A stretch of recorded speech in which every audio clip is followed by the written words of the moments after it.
हाँ जी, सारे विद्यार्थियों ਨੂੰ ਮੇਰੇ ਵੱਲੋਂ ਪਿਆਰ ਭਰੀ ਸਤਿ ਸ਼੍ਰੀ ਅਕਾਲ। ਚਾਣਕਿਆ ਕਲਾਸਿਸ ਦੇ ਆਨਲਾਈਨ ਪਲੇਟਫਾਰਮ ਤਿਵਾੜੀ ਕਲਾਸਿਸ ਤੇ ਤੁਹਾਡਾ ਇੱਕ ਵਾਰ ਤੋਂ ਫੇਰ ਸਵਾਗਤ ਹੈ।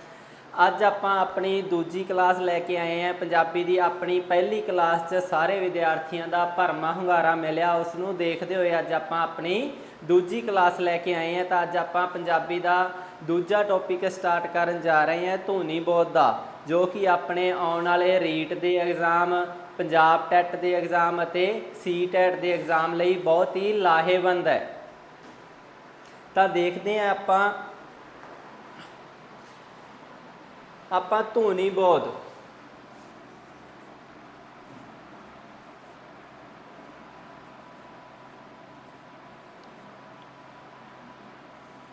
देखो, जे ਆਪਾਂ ਪੰਜਾਬੀ ਦੀਆਂ ਧੁਨੀਆਂ ਦੀ ਵਰਗ ਵੰਡ ਕਰੀਏ ਤਾਂ ਆਪਾਂ ਇਹਨਾਂ ਨੂੰ ਦੋ ਪ੍ਰਕਾਰ 'ਚ ਵੰਡ ਕੇ ਪੜਾਂਗੇ। ਪਹਿਲੀਆਂ ਨੇ ਆਪਣੀਆਂ ਖੰਡੀ ਧੁਨੀਆਂ,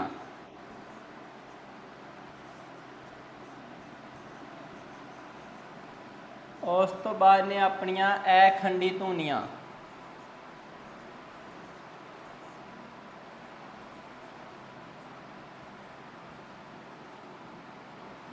ਅਖੰਡੀ ਧੁਨੀਆਂ।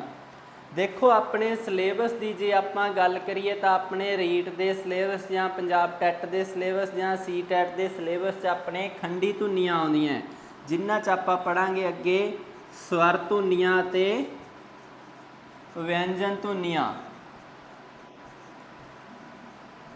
उस उपरंत कई बार अपने तो अखंडी धुनियां के नाम पुछ ले जाते हैं। अखंडी धुनियां च किहड़ियां धुनियां आउंदियां, तो आपां इन्हां च देखते हैं स्वर,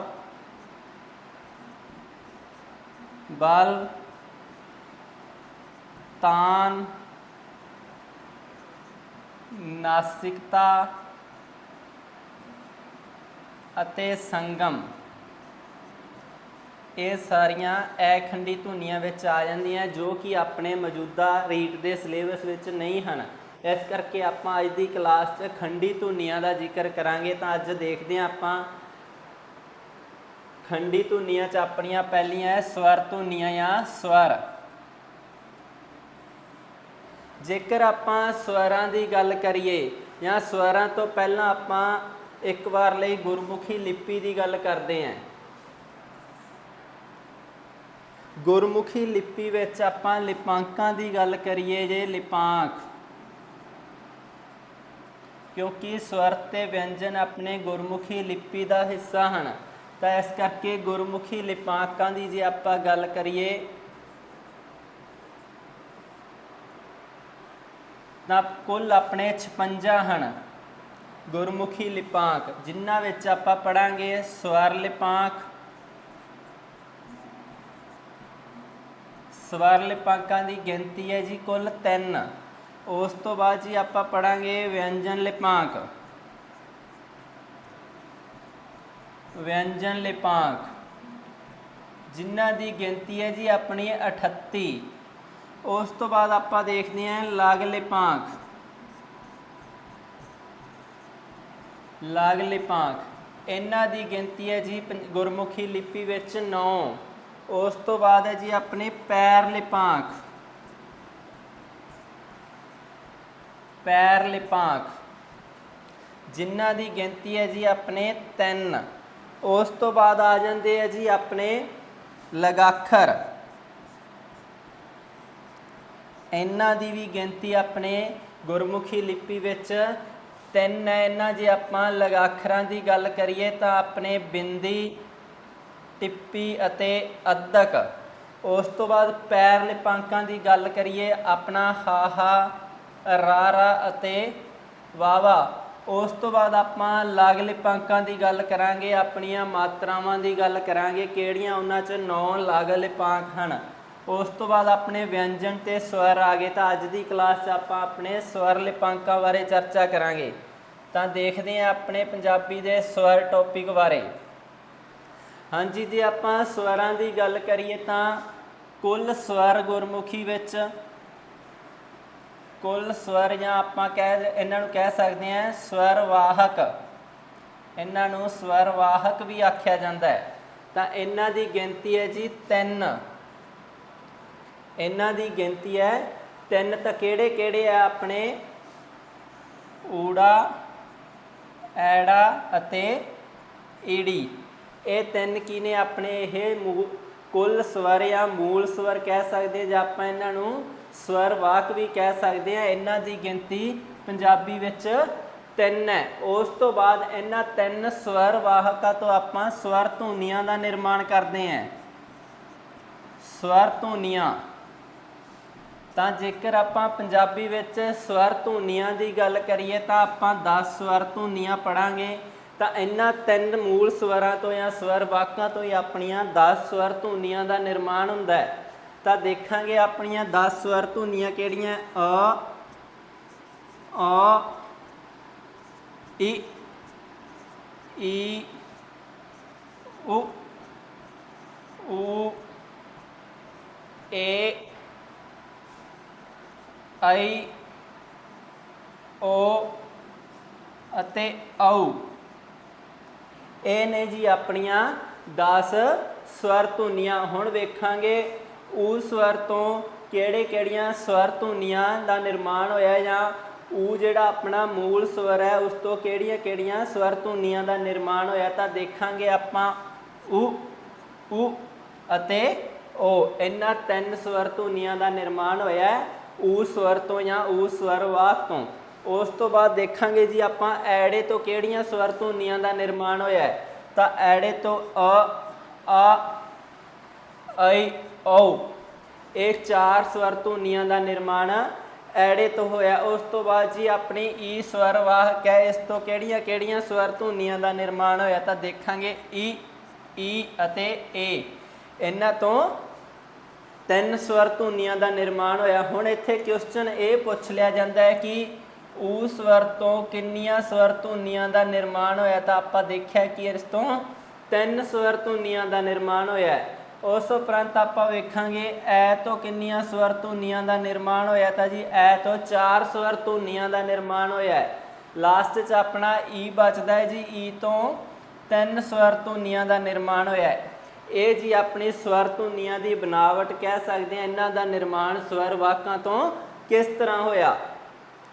ਉਸ ਤੋਂ ਬਾਅਦ ਜੀ ਆਪਾਂ ਸਵਰ ਧੁਨੀਆਂ ਦਾ ਅੱਗੇ ਆਪਾਂ ਵਰਗੀਕਰਨ ਪੜ੍ਹਾਂਗੇ। ਇਹਨਾਂ ਦਾ ਆਪਾਂ ਵਰਗੀਕਰਨ ਕਰਾਂਗੇ।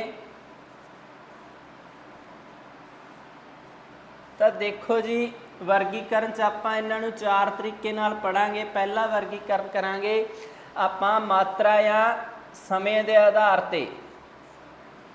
ਮਾਤਰਾ ਜਾਂ ਸਮੇਂ ਦੇ ਆਧਾਰ 'ਤੇ।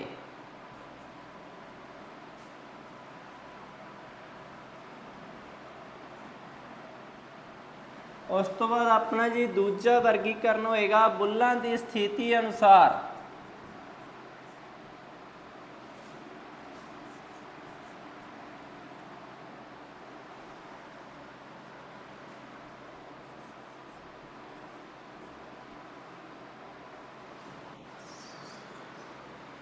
ਬੁੱਲ੍ਹਾਂ ਦੀ ਸਥਿਤੀ ਅਨੁਸਾਰ।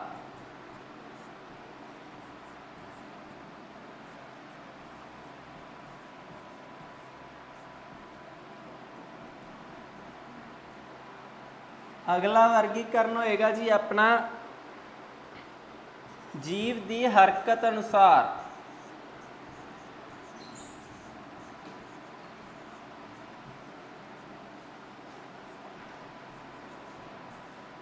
ਨੈਕਸਟ ਵਰਗੀਕਰਨ ਕਰਾਂਗੇ ਜੀ ਆਪਣਾ ਸਵਰਾਂ ਦਾ ਲਾਸਟ ਵਰਗੀਕਰਨ ਹੈ ਜੀਵ ਦੀ ਉਚਾਈ ਅਨੁਸਾਰ।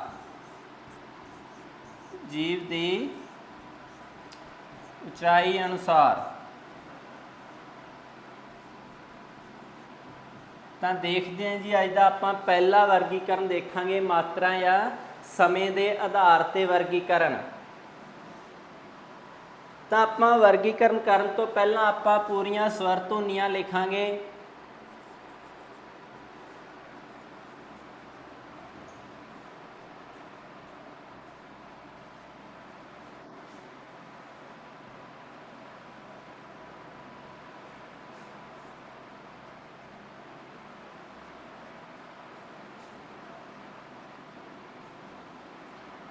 ਇਹ ਨੇ ਜੀ ਆਪਣੀਆਂ 10 ਸਵਰ ਧੁਨੀਆਂ। ਹੁਣ ਆਪਾਂ ਇਹਨਾਂ ਦਾ ਵਰਗੀਕਰਨ ਕਰਨਾ ਹੈ ਜੀ।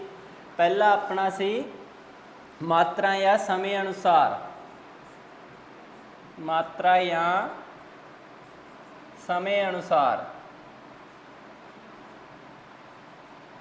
ਹੁਣ ਦੇਖਣਾ ਹੈ ਜੀ ਆਪਾਂ ਮਾਤਰਾ ਜਾਂ ਸਮੇਂ ਅਨੁਸਾਰ ਇਹਨਾਂ ਨੂੰ ਕਿੰਨੇ ਭਾਗਾਂ 'ਚ ਵੰਡਾਂਗੇ। ਤਾਂ ਇਹਨਾਂ ਨੂੰ ਆਪਾਂ ਜੀ 2 ਭਾਗਾਂ ਵਿੱਚ ਰੱਖ ਕੇ ਵੰਡਾਂਗੇ।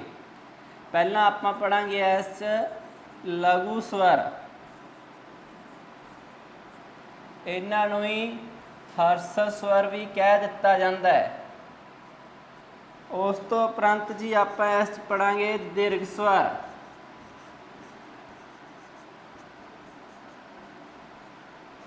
ਦੀਰਘ ਸਵਰਾਂ ਨੂੰ ਹੀ ਗੁਰੂ ਸਵਰ ਵੀ ਕਹਿ ਦਿੱਤਾ ਜਾਂਦਾ ਹੈ। ਇਹਨਾਂ ਨੂੰ ਹੀ ਬਾਹਰਲੇ ਸਵਰ ਵੀ ਕਹਿ ਦਿੱਤਾ ਜਾਂਦਾ ਹੈ, ਬਾਹਰਲੇ ਸਵਰ।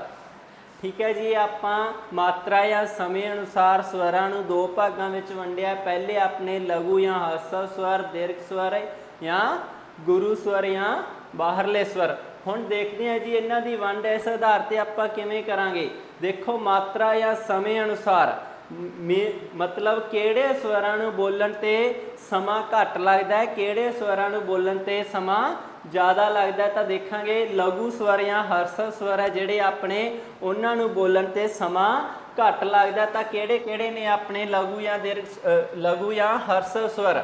ਤਾਂ ਦੇਖਾਂਗੇ ਲਘੂ ਜਾਂ ਹਰਸ ਸਵਰ 'ਚ ਆਪਣੇ ਆ ਜਾਣਗੇ ਅ, ਈ ਅਤੇ ਊ। ਇਹ 3 ਨੇ ਜੀ ਆਪਣੇ ਲਘੂ ਸਵਰ ਜਾਂ ਹਰਸ ਸਵਰ। ਉਸ ਤੋਂ ਬਾਅਦ ਜੀ ਦੀਰਘ ਸਵਰ 'ਚ ਆ ਜਾਣਗੇ ਆਪਣੇ ਅ, ਈ, ਊ, ਏ, ਆਈ, ਓ ਅਤੇ ਔ। ਦੇਖੋ ਜੀ ਪੁੱਛ ਲਿਆ ਜਾਂਦਾ ਹੈ ਪੰਜਾਬੀ ਵਰਨਮਾਲਾ ਵਿੱਚ ਲਘੂ ਸਵਰਾਂ ਦੀ ਗਿਣਤੀ ਕਿੰਨੀ ਹੈ। ਤਾਂ ਲਘੂ ਸਵਰਾਂ ਦੀ ਗਿਣਤੀ ਆਪਣੀ ਜੀ 3 ਹੈ। ਉਸ ਤੋਂ ਉਪਰੰਤ ਗੁਰੂ ਸਵਰਾਂ ਦੀ ਗਿਣਤੀ ਹੈ ਤਾਂ ਜੀ ਬਾਕੀ ਜਿਹੜੀਆਂ ਸਵਰ ਧੁਨੀਆਂ ਬਚੀਆਂ 7 ਲਘੂ ਸਵਰਾਂ ਤੋਂ ਇਲਾਵਾ ਉਹਨਾਂ ਦੀ ਗਿਣਤੀ ਹੈ ਜੀ 7।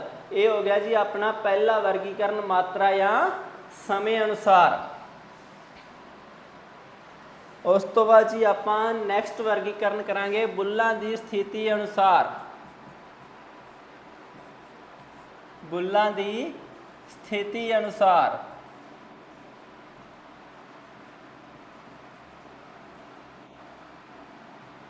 ਇਸ ਵਰਗੀਕਰਨ ਨੂੰ ਵੀ ਆਪਾਂ 2 ਭਾਗਾਂ ਵਿੱਚ ਵੰਡ ਕੇ ਪੜਾਂਗੇ। ਪਹਿਲਾ ਭਾਗ ਹੋਏਗਾ ਆਪਣਾ ਗੋਲ ਸਵਰ, ਉਸ ਉਪਰੰਤ ਦੂਜਾ ਭਾਗ ਹੋਏਗਾ ਆਪਣਾ ਅਗੋਲ ਸਵਰ।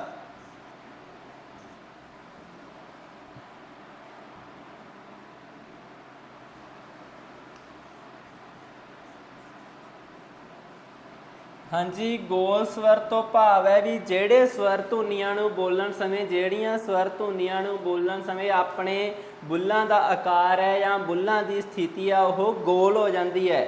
ਉਸ ਤੋਂ ਬਾਅਦ ਜਿਹੜੇ ਸਵਰਾਂ ਨੂੰ ਬੋਲਣ 'ਤੇ ਬੁੱਲਾਂ ਦੀ ਸਥਿਤੀ ਜਾਂ ਆਕਾਰ ਗੋਲ ਨਹੀਂ ਹੁੰਦਾ ਉਹਨਾਂ ਨੂੰ ਅਗੋਲ ਸਵਰ ਆਖਿਆ ਜਾਂਦਾ ਹੈ। ਤਾਂ ਗੋਲ ਸਵਰਾਂ 'ਚ ਆਪਾਂ ਪੜਾਂਗੇ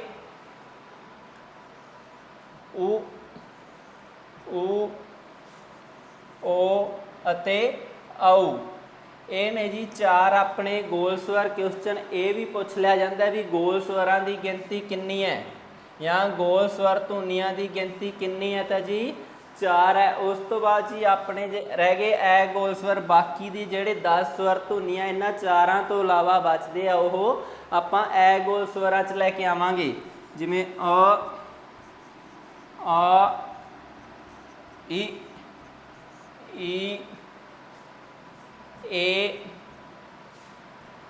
ਆਈ। ਇਹ ਜੀ ਆਪਣੇ ਅਗੋਲ ਸਵਰ ਹੋ ਗਏ। ਇਹਨਾਂ ਦੀ ਗਿਣਤੀ ਹੈ ਜੀ ਕੁੱਲ 6। ਇਹ ਹੋ ਗਿਆ ਜੀ ਆਪਣਾ ਦੂਜੇ ਪ੍ਰਕਾਰ ਦਾ ਵਰਗੀਕਰਨ ਬੁੱਲਾਂ ਦੀ ਸਥਿਤੀ ਅਨੁਸਾਰ। ਉਸ ਤੋਂ ਬਾਅਦ ਜੀ ਆਪਾਂ ਅਗਲਾ ਵਰਗੀਕਰਨ ਕਰਾਂਗੇ ਜੀਵ ਦੀ ਹਰਕਤ ਅਨੁਸਾਰ, ਜੀਵ ਦੀ ਹਰਕਤ ਅਨੁਸਾਰ। ਤਾਂ ਆਪਾਂ ਆਪਣੀਆਂ 10 ਸਵਰ ਧੁਨੀਆਂ ਨੂੰ ਜੀਭ ਦੀ ਹਰਕਤ ਅਨੁਸਾਰ ਦੇਖਾਂਗੇ। ਕਿਹੜੀਆਂ ਧੁਨੀਆਂ ਜੀਭ ਦੇ ਅਗਲੇ ਹਿੱਸੇ 'ਚੋਂ ਬੋਲੀਆਂ ਜਾਂਦੀਆਂ, ਕਿਹੜੀਆਂ ਧੁਨੀਆਂ ਜੀਭ ਦੇ ਪਿਛਲੇ ਹਿੱਸੇ ਤੋਂ ਬੋਲੀਆਂ ਜਾਂਦੀਆਂ।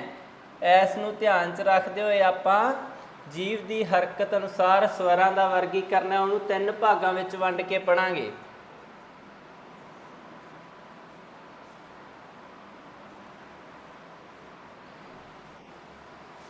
ਤਾਂ ਦੇਖੋ ਜੀ, ਪਹਿਲਾਂ ਆਪਾਂ ਪੜਾਂਗੇ ਇਸ ਅਗਲੇ ਸਵਰ, ਉਸ ਤੋਂ ਉਪਰੰਤ ਪੜਾਂਗੇ ਜੀ ਆਪਾਂ ਇਸ 'ਚ ਵਿਚਲੇ ਸਵਰ, ਫਿਰ ਨੇ ਜੀ ਆਪਣੇ ਪਿਛਲੇ ਸਵਰ। ਪਿਛਲੇ ਸਵਰ ਤੋਂ ਭਾਵ ਜਿਹੜੇ ਸਵਰ ਜੀਭ ਦੇ ਪਿਛਲੇ ਹਿੱਸੇ ਤੋਂ ਬੋਲੇ ਜਾਂਦੇ ਨੇ। ਤਾਂ ਦੇਖਾਂਗੇ ਆਪਾਂ ਇਹਨਾਂ ਸਵਰ ਧੁਨੀਆਂ 'ਚ ਜੀਭ ਦੇ ਅਗਲੇ ਹਿੱਸੇ ਤੋਂ ਕਿਹੜੇ ਸਵਰ ਬੋਲੇ ਜਾਂਦੇ ਹੈ। ਤਾਂ ਜੀ ਜੀਭ ਦੇ ਅਗਲੇ ਹਿੱਸੇ ਤੋਂ ਬੋਲੇ ਜਾਂਦੇ ਹੈ ਈ, ਏ ਅਤੇ ਆਈ। ਇਹ ਨੇ ਜੀ ਆਪਣੇ ਜੀਭ ਦੇ ਅਗਲੇ ਹਿੱਸੇ ਤੋਂ ਬੋਲੇ ਜਾਣ ਵਾਲੇ ਸਵਰ। ਉਸ ਤੋਂ ਬਾਅਦ ਨੇ ਜੀ ਆਪਣੇ ਵਿਚਲੇ ਸਵਰ ਅ, ਆ, ਈ ਅਤੇ ਊ। ਇਹ ਜੀ ਆਪਣੇ ਵਿਚਲੇ ਸਵਰ ਹੋ ਗਏ। ਉਸ ਤੋਂ ਬਾਅਦ ਜੀ ਆਪਣੇ ਰਹਿ ਗਏ ਪਿਛਲੇ ਸਵਰ। ਜਿਹੜੇ ਇਹਨਾਂ 'ਚੋਂ ਬਚੇ ਹੈ ਉਹ ਇਹਨਾਂ ਨੂੰ ਆਪਾਂ ਪਿਛਲੇ ਸਵਰਾਂ 'ਚ ਰੱਖਾਂਗੇ। ਊ, ਓ ਅਤੇ ਆਊ। ਇਹ ਹੋ ਗਏ ਜੀ ਆਪਣੇ ਅਗਲੇ ਸਵਰ, ਵਿਚਲੇ ਸਵਰ ਤੇ ਪਿਛਲੇ ਸਵਰ। ਇਹਨਾਂ ਨੂੰ ਯਾਦ ਰੱਖਣ ਦੀ ਆਪਾਂ ਇੱਕ ਟ੍ਰਿਕ ਸਿਸਟਮ ਵੀ ਵਰਤ ਸਕਦੇ ਹਾਂ, ਇੱਥੇ ਟ੍ਰਿਕ ਵੀ ਲਿਖ ਸਕਦੇ ਹਾਂ। ਇਹਨਾਂ ਆਪਾਂ 10 ਸਵਰ ਧੁਨੀਆਂ ਨੂੰ ਨੰਬਰਿੰਗ ਦੇਵਾਂਗੇ, ਜਿਵੇਂ 1 2 3 4 5 6 7 8 9। ਉਸ ਤੋਂ ਬਾਅਦ ਆਪਣੀ ਅੰਤਲੀ ਸਵਰ ਧੁਨੀ ਨੂੰ 10 ਦੀ ਬਜਾਏ ਆਪਾਂ ਇਸ ਨੂੰ ਨੰਬਰਿੰਗ 0 ਦੇ ਕੇ ਰੱਖਾਂਗੇ। ਆਪਾਂ ਇਸ ਨੂੰ ਟ੍ਰਿਕ ਸਿਸਟਮ ਦੇ ਹਿਸਾਬ ਨਾਲ ਸਮਝਣ ਲਈ ਤਾਂ ਦੇਖਾਂਗੇ ਅਗਲੇ ਸਵਰਾਂ 'ਚ ਕਿਹੜੇ ਕਿਹੜੇ ਸਵਰ ਧੁਨੀਆਂ ਵਰਤੀਆਂ ਗਈਆਂ। ਤਾਂ ਦੇਖਾਂਗੇ ਆਪਾਂ 4 ਨੰਬਰ ਵਰਤੀ ਗਈ ਹੈ। ਉਸ ਤੋਂ ਬਾਅਦ ਆਪਣੀ ਵਰਤੀ ਗਈ ਹੈ 7 ਨੰਬਰ। ਉਸ ਤੋਂ ਬਾਅਦ ਆਪਣੀ ਵਰਤੀ ਗਈ ਹੈ 8 ਨੰਬਰ। ਤਾਂ ਆਪਾਂ ਗਿਣਤੀ ਦੇ ਰੂਪ 'ਚ ਵੀ ਇਹਨਾਂ ਨੂੰ ਟ੍ਰਿਕਸ ਦੇ ਨਾਲ ਵੀ ਯਾਦ ਰੱਖ ਸਕਦੇ ਹਾਂ ਵੀ ਜੀਭ ਦੇ ਅਗਲੇ ਹਿੱਸੇ ਤੋਂ ਕਿਹੜੇ ਸਵਰ ਬੋਲੇ ਗਏ। ਉਸ ਤੋਂ ਬਾਅਦ ਵਿਚਲੇ ਸਵਰ ਕਿਹੜੇ ਕਿਹੜੇ ਨੇ ਜੀ। ਆਪਣੀ 1 ਨੰਬਰ ਧੁਨੀ ਹੈ, 2 ਨੰਬਰ ਹੈ, 3 ਨੰਬਰ ਹੈ ਅਤੇ 5 ਨੰਬਰ ਹੈ। ਉਸ ਤੋਂ ਬਾਅਦ ਜੀ ਪਿਛਲੇ ਸਵਰ ਦੀ ਇਹਨਾਂ ਦੀ ਟ੍ਰਿਕ ਦੇਖੀਏ ਤਾਂ ਇਹਨਾਂ ਦੀ ਬਣਦੀ ਹੈ ਜੀ 6 ਨੰਬਰ, 9 ਨੰਬਰ ਅਤੇ 0 ਨੰਬਰ।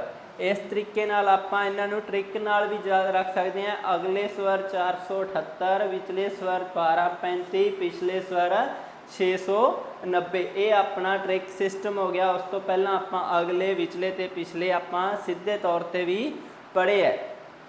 ਉਸ ਤੋਂ ਬਾਅਦ ਹੈ ਜੀ ਆਪਣਾ ਸਵਰਾਂ ਦਾ ਅਗਲਾ ਤੇ ਲਾਸਟ ਵਰਗੀਕਰਨ ਹੈ ਜੀ ਜੀਭ ਦੀ ਉਚਾਈ ਅਨੁਸਾਰ। ਜੀਭ ਦੀ ਉਚਾਈ ਅਨੁਸਾਰ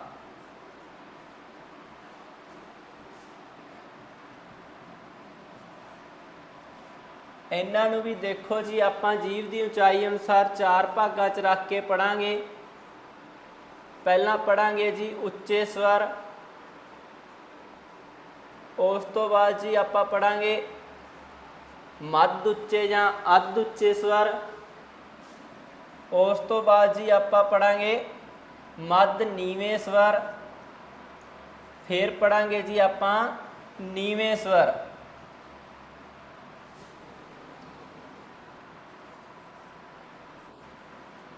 ਤਾਂ ਦੇਖਾਂਗੇ ਜੀ ਆਪਾਂ ਪਹਿਲੇ ਉੱਚੇ ਸਵਰ। ਉੱਚੇ ਸਵਰ, ਉੱਚੇ ਸਵਰ ਕਿਹੜੇ ਕਿਹੜੇ ਨੇ। ਉਸ ਤੋਂ ਬਾਅਦ ਮੱਧ ਉੱਚੇ, ਮੱਧ ਉੱਚੇ ਸਵਰ।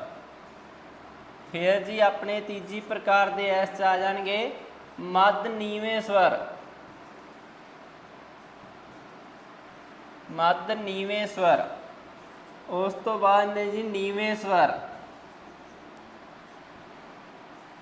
ਦੇਖੋ ਜੀ ਇਹਨਾਂ ਨੂੰ ਬੋਲਣ ਸਮੇਂ ਜੀਭ ਦਾ ਜਿਹੜਾ ਹਿੱਸਾ ਹੈ ਉਹ ਉੱਚੇ ਸਵਰਾਂ ਨੂੰ ਬੋਲਣ ਸਮੇਂ ਜੀਭ ਆਪਣੀ ਉਚਾਈ ਤੋਂ ਉੱਚੀ ਉੱਠਦੀ ਹੈ, ਫਿਰ ਉਸ ਤੋਂ ਥੋੜ੍ਹੀ ਜਿਹੀ ਨੀਵੀਂ, फिर नीवी तो थोड़ी घट नीवी, उस तो बाद बिल्कुल नीवी।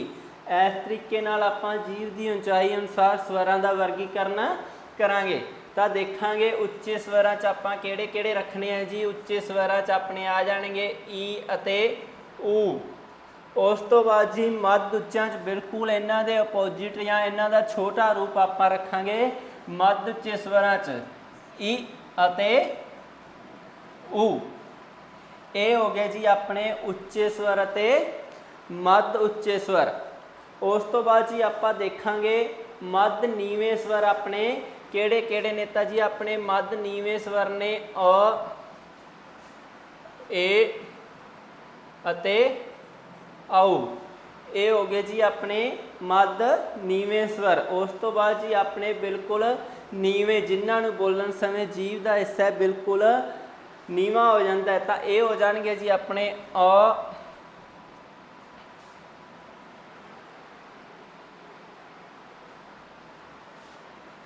आई अते औ।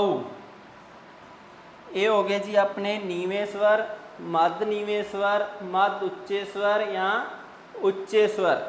आपां उच्चे स्वरां नूं इन्हां नूं बंद स्वर भी आख दिंदे हैं। पुछ लिया जाता है पंजाबी विच बंद स्वर किहड़े ने, तो इन्हां नूं दूजा नाम बंद स्वर भी दिता जाता है, क्योंकि इन्हां नूं बोलण समय अपना मूँह कुछ हद तक बंद रहिंदा है। उस तो बाद नीवें स्वर है जिहड़े, तो इन्हां नूं खुले स्वर भी आख्या जाता है। खुले स्वर क्योंकि इन्हां नूं समय बोलण समय जिहड़ा अपना मूँह है वो पूरा पूर्ण रूप विच खुल जाता है। ये हो गया जी अपने अज की क्लास च स्वर का टॉपिक। तो इनू आपां थोड़ी जी शुरू तो दोबारा रिवीजन कर लीए इस क्लास का। आपां धुनी बोध नूं अगे दो पार्टां च वंडिया। पहलां आपां पढ़ियां खंडी धुनियां, जिन्हां नूं आपां अगे दो पार्टां च वंडिया स्वर अते स्वर धुनियां ते व्यंजन धुनियां। उस तो बाद आपां इन्हां अखंडी धुनियां च वंडिया धुनी बोध नूं, जिस च स्वर, बल, तान, नासिकता ते संगम ने। उस तो बाद अज की क्लास च आपां लैके आए हैं अपनियां स्वर धुनियां। उस तो पहलां आपां गल कीती सी गुरमुखी दे लिपांकां बारे। कुल गुरमुखी च कुल 56 लिपांक हैं, जिन्हां विच 3 स्वर लिपांक हैं, 38 व्यंजन लिपांक हैं, लग लिपांक 9 हैं पंजाबी विच। उस तो बाद पैर लिपांक 3 हैं ते लगाखर भी बिंदी, टिप्पी अते अद्धक 3 हैं। इत्थे ध्यान रखने वाली गल यह है कि लग लिपांक पंजाबी विच 9 हैं अते लगा मात्रा, जेकर आपां लगा मात्रा की गल करिए तो इत्थे पंजाबी विच लगा मात्रा 10 हैं। लग लिपांकां च मुक्ता नूं नहीं गिनिया जाता, पर लगा मात्रा च मुक्ता रूप नूं गिनिया जाता है। इस करके इन्हां दी गिनती इत्थे 10 है।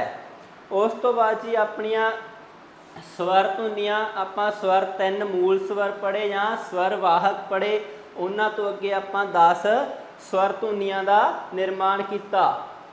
फिर आपां स्वरां का 4 प्रकार च जी वर्गीकरण किया है। पहले लिखे आपां मात्रा या समय के आधार पर, उस तो बाद आपां बुल्लां की स्थिति अनुसार, फिर आपां जीव की हरकत अनुसार अते जीव की उचाई अनुसार। ये सारियां गल्लां आपां अपनी क्लास च कीतियां। जिवें मात्रा या समय अनुसार आपां स्वरां नूं 2 भागां च वंडिया, लघु स्वर अते दीर्घ स्वर।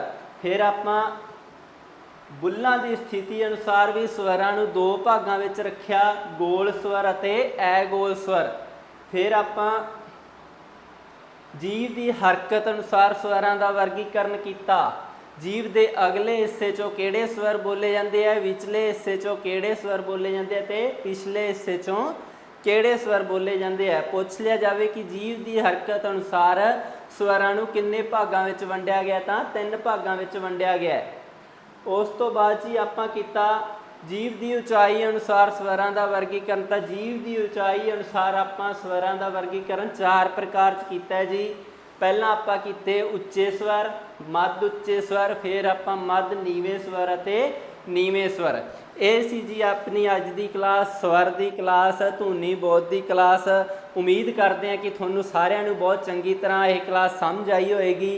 ਤੁਹਾਡਾ ਵਧੀਆ ਰਿਸਪੌਂਸ ਆ ਰਿਹਾ। ਆਪਾਂ ਅੱਗੇ ਵੀ ਆਪਣੀਆਂ ਰੈਗੂਲਰ ਕਲਾਸਾਂ ਲੈ ਕੇ ਆਉਂਦੇ ਰਵਾਂਗੇ। ਰੀਟ ਦੇ ਪੰਜਾਬ ਟੈਟ ਦੇ ਟੌਪਿਕਾਂ ਨੂੰ ਲੈ ਕੇ ਤੁਹਾਡਾ ਸਾਰਿਆਂ ਦਾ ਚਾਣਕਿਆ ਅਕੈਡਮੀ ਵੱਲੋਂ ਬਹੁਤ ਬਹੁਤ ਧੰਨਵਾਦ। ਤਿਵਾੜੀ ਕਲਾਸਿਸ ਦੇ ਆਨਲਾਈਨ ਪਲੇਟਫਾਰਮ ਵੱਲੋਂ ਬਹੁਤ ਸਾਰਾ ਧੰਨਵਾਦ ਤੁਹਾਡਾ ਸਾਰਿਆਂ ਦਾ।